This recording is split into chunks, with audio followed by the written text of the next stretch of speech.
दिवाली, इसको दीपावली भी बोलते हैं, है ना।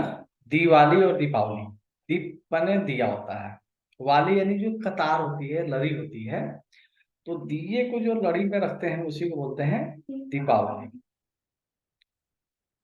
दीपावली त्योहार जो है अपने भारतवर्ष का बहुत ही मुख्य त्योहार है, लेकिन और भी कई सारे देशों में दिवाली का पर्व मनाया जाता है। इसे प्रकाश पर्व भी कहा जाता है।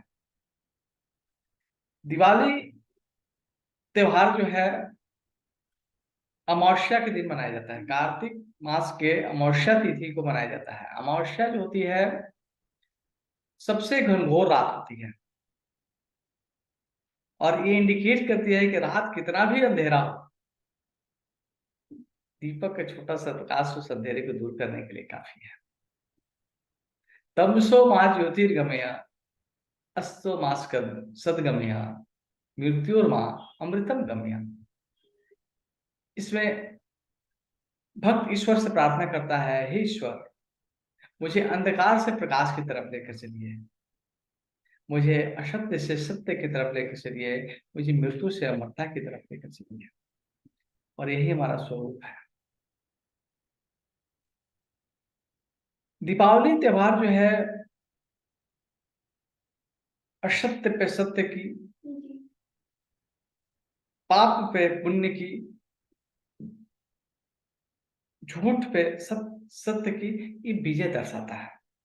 जैसे कि इसकी एक बहुत सुंदर पौराणिक कहानी है। राक्षस राज रावण, कहा जाता है कि जब वो चलता था तो पृथ्वी डगमगाने लगती थी, हिलने लगती थी। उसका अत्याचार इतना बढ़ गया, उसका अत्याचार इतना बढ़ गया कि देवता लोग जो है ना त्राहि माम करके ब्रह्मा जी के पास गए। ब्रह्मा जी कहे कि इसका समाधान तो मेरे पास भी नहीं है।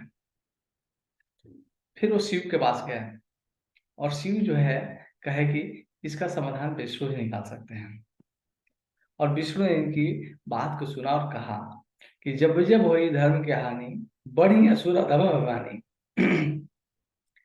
जब जब हुई धर्म की हानि, बढ़ी असुर अधम भवानी, तब तब दरी प्रभु विविध शरीरा, ना सही रोग हरि सज्जन पीरा। यानी जब जब धर्म की हानि होती है और संतों को पीड़ा पहुंचाया जाता है, तो प्रभु जो है अवतार लेते हैं। तो वही विष्णु भगवान जो है राम का अवतार धारण किए, इस धरा पे आए और विजयदशमी के दिन रावण का वध किया। और वहां से विजयदशमी से अयोध्या जब आए तो इनके विजय के प्रतीक में पूरा अयोध्यावासी इतने घूम खुशी मनाने लगे। क्योंकि अमावस्या की रात थी, फिर भी उन्होंने कहा कि एक एक दीपक हम लोग जलाएंगे, और पूरा जो है अयोध्या नगरी जो है दीपों से जगमगाने लगी। तब से इस प्रकाश उत्सव का हम लोग मनाते हैं। इसके पहले एक दिन आती है नरक चतुर्दशी, नरक चतुर्थी बोलते हैं, चतुर्दश। उस दिन एक नरकासुर नाम का दैत्य था, जो महिलाओं के साथ महिलाओं का अपहरण करके अपने यहाँ कैद कर लिया था, और उनके साथ बहुत बदसलूकी करता था। तब महिलाएं जो हैं श्री कृष्ण भगवान से गुहार की, और श्री कृष्ण भगवान जो है नरकासुर का वध किया। वो चतुर्दशी दिन थी, इसलिए उसको नरक चतुर्दशी के नाम से भी जाना जाता है, जो दिवाली के ठीक एक दिन पहले पड़ती है। और जब वो महिलाएं जो हैं नरकासुर के चंगुल से छूटी तो बहुत खुश हुई।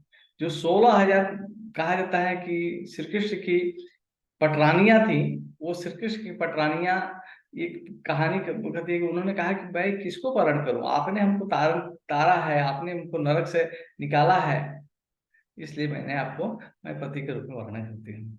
आप ही मेरे जो है पालन पोषण करने वाले भरतार, यानी आपका पालन पोषण करने वाले हैं। तो श्री कृष्ण ने उनको अंगीकार किया था, और इस खुशी में भी जो आनंद उत्सव मनाया गया, जो विजय उत्सव मनाया गया, उसी को ही दिवाली मानी जाती है। उसके ठीक एक दिन पहले धनतेरस होता है। धनतेरस जो है जब समुद्र का मंथन किया गया, तो एक तरफ दैत्य लगे थे और दूसरी तरफ जो है देवता लगे हुए थे। बासुकीनाथ को रस्सी बनाया गया था और समुद्र को जब मंथन किया गया तो हलाहल विष निकला।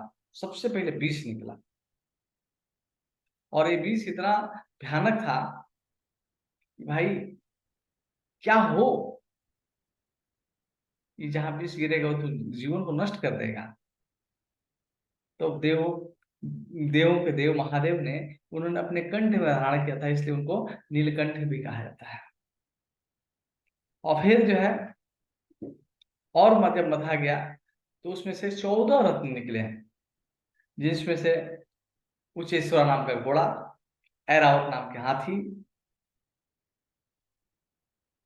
माँ लक्ष्मी, कौस्तुभ मणि जिसको विष्णु भगवान ने धारण किया, कौस्तुभ मणि, फिर से जो है ऐसे करके 14 रत्न निकले। एक वारेडी करके निकली जो राक्षसों ने ले लिया, उसी में से धन्वंतरी भी निकले, जो आयुर्वेद का प्रतीक है धन्वंतरी, वो आरोग्य के प्रतीक हैं धन्वंतरी निकले। और लास्ट में जो है अमृत के बाद, माँ लक्ष्मी के बाद अमृत निकला। तो सबसे पहले क्या निकलता है? विष निकलता है। ये हमारे जीवन का भी प्रतीक है। जब हम जीवन को मथते हैं तो सबसे पहले क्या होगा? बुराइयां निकलती हैं, और मरते जाइए तो लास्ट में जो है अच्छाइयां बचेगी। इसीलिए वेदों ने कहा है नेति नेति नेति, यह भी नहीं, यह भी नहीं, यह भी नहीं। तो जीवन में जैसे कि मूर्ति में, पत्थर में मूर्ति छुपी होती है, लेकिन मूर्तिकार क्या करता है? बेकार पत्थर को हटा देता है। अहम ब्रह्मास्मि, हम ब्रह्म स्वरूप हैं। ईश्वर अंश, जीव अविनाशी, हम ईश्वर के अंश हैं, लेकिन अपने स्वरूप को भूल चुके हैं। हम जो है अंधेरे में भटक रहे हैं। तो दीपावली जो है ये प्रतीक है कि अंधेरा कितना भी बड़ा हो, कितने दिनों से हमारे जीवन में अंधेरा हो, उसको हटाने के लिए ज्ञान के प्रकाश जो है पर्याप्त है। इसलिए ये दीपावली को प्रकाश पर्व के नाम से भी जाना जाता है। तो जैसे कि हम लोगों ने दीपावली देखा कि 15 अमावस्या का पड़ा, चतुर्दश को नरका चतुर्दश, जिसको यम द्वितीया, यम का दीपक भी निकालते हैं। यम और यमुना जो है, ठीक है, तो यम का दीपक निकालते हैं। उसके पहले हम लोगों ने देखा धनतेरस मना रहे हैं। और दिवाली के ठीक बाद हम लोग जो है ना गोवर्धन पूजा भी मनाते हैं। तो गोवर्धन पूजा क्या है? वो भी एक प्रतीक है, वो भी एक कहानी, पौराणिक कहानी है कि देवराज इंद्र जो है जब कुपित होकर वर्षा बरसाने लगे तो पूरा वज्र जो है डूबने के कगार पर हो गया। तो उस समय भगवान श्री कृष्ण ने अपने तर्जनी उंगली पे गोवर्धन पहाड़ को उठाया था, इसलिए वो गोवर्धन पूजा के नाम से भी जाना जाता है। उस दिन बहनें जो है भाई को खीर खिलाकर उनके दीर्घायु की कामना करती हैं। तो इस तरीके से ये 5 दिन का प्रकाश पर्व के रूप में हम मनाते हैं। अब सवाल आती है कि इसको कैसे मनाना चाहिए, इसके लिए विधि क्या है? तो दीपावली के त्योहार सबसे पहले माँ लक्ष्मी को साफ सफाई प्रिय है, और दिवाली पर लक्ष्मी पूजा का विशेष विधान है। इस दिन संध्या और रात्रि के समय शुभ मुहूर्त में माँ लक्ष्मी, विघ्नहर्ता भगवान गणेश और माता सरस्वती की पूजा और आराधना की जाती है। पुराणों कार्तिक अमावस्या के दिन रात में महालक्ष्मी स्वयं भूलोक पर आती हैं और हर घर में विचरण करती हैं। इस दौरान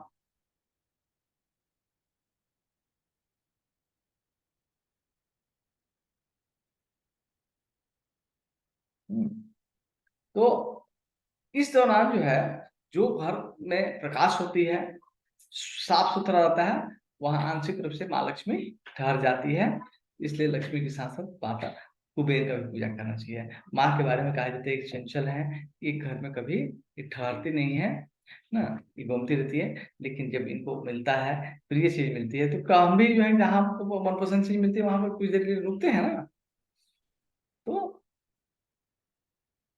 पूजा के दौरान कुछ बातों का ध्यान रखना चाहिए कि दिवाली के दिन लक्ष्मी पूजन से पहले घर की साफ सफाई करें और पूरे घर में वातावरण को शुद्ध और पवित्र के लिए गंगा जल का छिड़काव करना चाहिए। रंगोली और दियों की एक श्रृंखला बनाना चाहिए। पूजा कैसे करनी चाहिए? तो पूजा स्थल पर एक चौकी रखना चाहिए, लाल कपड़ा बिछाकर उस पर लक्ष्मी जी और गणेश जी की मूर्ति रखना चाहिए। दीवार पर अगर मान लीजिए जगह नहीं है तो दीवार पर फोटो कैलेंडर भी हम लोग लगा सकते हैं और चौकी पर जल से भरा एक कलश रखें। माता लक्ष्मी और गणेश जी की मूर्ति पर तिलक लगाएं। दीपक जलाकर जल, मौली, चावल, फल, गुड़, हल्दी, अबीर, गुलाल आदि अर्पित करें और माता महालक्ष्मी की स्तुति करें। उसके बाद देवी सरस्वती, माँ काली, भगवान विष्णु और कुबेर देव को भी विधि विधान से पूजा करना चाहिए। माँ को कभी अकेले पूजा नहीं करना चाहिए। माँ के साथ साथ जो है विष्णु भगवान, जिसे हम जो हमारे पिता को कहते हैं ना कि तुमेव माता च पिता तुमेव बंधु च सखा तुमेव, है। तो विष्णु भगवान की पूजा करना चाहिए। सर्वप्रथम गणेश की भी पूजा करनी चाहिए। तो गणेश बुद्धि के दाता हैं। अगर लक्ष्मी आती हैं और बुद्धि नहीं रहेगी तो वो विनाश का कारण बन जाती है, अहंकार लेकर आती हैं और हमको दलदल में ढकेल देती हैं। इसीलिए कहा जाता है लक्ष्मी किसी की नहीं होती है, जब लक्ष्मी आती है तो अहंकार आ जाता है। लेकिन एक लक्ष्मी के साथ साथ जब विष्णु भगवान आते हैं तो अहंकार उनका भोजन है, विनम्रता आती है। कृष्ण भगवान जब गणेश जी की पूजा आती है तो गणेश पूजी बुद्धि के दाता हैं। वो बुद्धि प्रदान करते हैं, विवेक प्रदान करते हैं। तो धन को हम हमारे अंदर जो है सहने की, उसको रोकने की क्षमता आती है, हम उसका सदुपयोग करते हैं। नहीं तो धन क्या है? एक दुधारी तलवार की तरह है। अगर बुद्धि नहीं रहेगी, विवेक नहीं रहेगी तो धन जो है वेश्यावृत्ति में जाएगा, जुआ खाना में जाएगा, लॉटरी सट्टा लगाएगा, लोगों को सुपारी देने के लिए मारेगा, अहंकार का अपना जो है। लेकिन यही जब आएगी तो परोपकार में खर्च होगा, लोगों को उपकार में आएगा, हॉस्पिटल बनेंगे, स्कूल बनेंगे, लोगों के जीवन यापन को वो बेहतर करेगा। इसलिए भगवान गणेश की या विष्णु भगवान का, लक्ष्मी के साथ अगर गरुड़ की पूजा की जाती है, विष्णु भगवान अगर गरुड़ पे आते हैं तो और बढ़िया माना जाता है। लेकिन उल्लू जो है आदमी को आकर उल्लू बना देता है। फिर जो है लक्ष्मी पूजन के दिन पूरा परिवार को एकत्र होकर पूजा करना चाहिए। उसके बाद से तिजोरी, बही खाते और बेपाकार होकर पूजा करना चाहिए। श्रद्धालुओं से जरूरतमंद लोगों को मिठाई और दक्षिणा देना चाहिए। उस दिन जो है दीपावली के दिन सुबह सुबह प्रातः काल में शरीर पर तेल की मालिश के बाद स्नान करना चाहिए। अमावस्या को तेल की मालिश करनी चाहिए। उससे आरोग्य की भी वृद्धि होती है और धन की वृद्धि होती है। ऐसा करने से धन की हानि नहीं होती। दिवाली के दिन जो बड़े लोग हैं और बच्चे, बड़े और बच्चे यानी जो बूढ़े लोग हैं या जो बच्चे लोग हैं वो भोजन कर सकते हैं क्योंकि उनको भूख बर्दाश्त नहीं होती है। लेकिन बड़े लोगों को क्या करना चाहिए? उपवास रखना चाहिए, माँ लक्ष्मी की आराधना करना चाहिए, पूजा पाठ में विशेष ध्यान देना चाहिए। तो आप लोग अगर दिवाली के दिन जितना पवित्रता के साथ, जितनी शुद्धता के साथ आप रहोगे तो उतना ही वो अच्छा माना जाता है।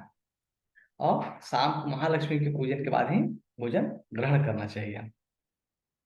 इसमें एक और है कि पूर्वजों का पूजन करें और धूप को भोग अर्पित करें और दोष काल के समय हाथ में उल्का धारण कर पितरों को मार्ग दिखाएं। दिया लेकर पितर लोगों को दिखाते जब हैं तो दीपक जलकर मध्यम मार्ग के मार्ग, और वो पितर लोगों को ऐसा लगता है कि वो मार्ग देखने से उनकी आत्मा को शांति मिलती है और मोक्ष की प्राप्ति होती है। तो उन लोग हमें आशीर्वाद देते हैं। दिवाली के मध्य रात्रि को स्त्री पुरुषों को गीत भजन और घर में उत्सव मनाना चाहिए। कहा जाता है ऐसे करने से घर में व्याप्त दरिद्रता दूर होती है। और दिवाली में 5 दिन तक किसी प्रसंग न करें, ऐसा करने से घर में दरिद्रता का पास होता है। तो दिवाली के समय किसी भी कार्य के शुभारंभ और किसी वस्तु के खरीद के लिए बेहद शुभ माना जाता है। दिवाली के आसपास सूर्य और चंद्रमा तुला राशि में स्वाति नक्षत्र में स्थित होते हैं। तुला राशि और स्वाति नक्षत्र, सूर्य और चंद्रमा की यह स्थिति शुभ और उत्तम फल देने वाली होती है। तुला एक संतुलित भाव रखने वाली राशि है। यह राशि न्याय और अपक्षपात का प्रतिनिधित्व करती है। तुला राशि के स्वामी शुक्र, जो कि स्वयं सौहार्द, भाईचारे, आपसी सद्भाव और सम्मान के कारक हैं। और सूर्य चंद्रमा दोनों का तुला राशि में स्थित होना एक सुखद और शुभ संयोग होता है। तो जैसे मैंने बताया था कि दीपावली का आध्यात्मिक पहलू ये भी है, इसमें अंधकार पर प्रकाश का, अज्ञान पर ज्ञान का, सत्य पर सत्य का, बुराई पर अच्छाई का एक उत्सव पर्व भी माना जाता है। तो ये जो है दीपावली इसीलिए जो है इतना हम लोग महत्व देते हैं, और दीपावली को पूरे विधि विधान से, पूरे साफ सुथरा के साथ माँ लक्ष्मी, गणपति बप्पा, विष्णु भगवान, इन सबकी आराधना पूजा करना चाहिए। उससे मारपीट नहीं करना चाहिए, गाली गलौज नहीं करना चाहिए, बहुत प्रेम सौहार्द से रहना चाहिए। उपवास करें तो सबसे अच्छा है। शाम पूजन के बाद जो है दीपक को जलाकर भोजन करना चाहिए। तो मुझे लगा कि ये वीडियो आप लोगों को काफी इंफॉर्मेटिव होगा और ज्ञान प्रदान होगा। अगर वीडियो आप लोगों को अच्छी लगती है तो आप लोग लाइक करिएगा, सब्सक्राइब करिएगा, ज़्यादा से ज़्यादा शेयर करिएगा, और कुछ आपको बातें कहना हो तो इसमें कमेंट बॉक्स में आप लोग कमेंट भी कर सकते हैं। तब तक के लिए शुभ रात्रि, नमस्कार, जय माँ।